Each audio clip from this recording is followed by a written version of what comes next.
On the corner of 13th and Harvard Streets Northwest, contractors are banging out a two-story condo building in what used to be the front yard of this stately row home on this corner lot. This is the only notification that we received, and it's all about the house renovation, nothing on the new construction. Ron Munia has been following this project since the beginning. He's lived across the street since the 1980s and says neighbors were happy when the zoning commission told them about the renovation of the corner home on Harvard. But he says they had no idea the lot had been subdivided, giving the developer the green light to build a condo building in what used to be the front yard. When a building is erected on said lot, Mooney has gathered all the documents dating back to the early 1900s, showing the new construction may likely be violating the original covenant struck between the original landowner and the district. WUSA 9 reviewed that 1906 covenant, which says any new building, quote, shall not be within 30 feet of the street line. That setback language stayed the same throughout the years.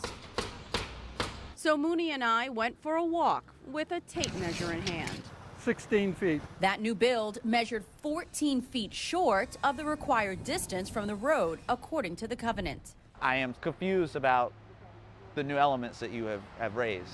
We caught up with the developer here at the construction site. He wouldn't go on camera, but we had a very long conversation. He believes his project is up to code. He says he's working hard to maintain the integrity of this neighborhood. And he also says, according to the documents that he's seen, that 30-foot setback applies to the front of the building only. We checked, and the front of the building does indeed meet that 30-foot rule. We requested a second inspection of the house, specifically with concerns about the setback, and learned basically from that second inspection that everything was still okay. ANC Commissioner Billy Easley took neighbors' concerns to the Department of Buildings, and so did we.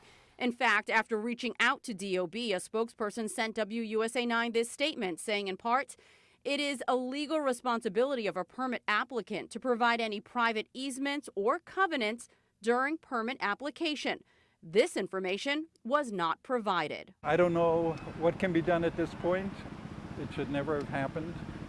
It can be undone. DOB tells us this case is now under legal review. Why is it important for neighbors to look at their covenants, understand what's happening, and voice their opinions? Well, so that things like this don't happen in your neighborhood, because this has a real impact. In Columbia Heights, Delia Gonzalez, WUSA 9. We get this.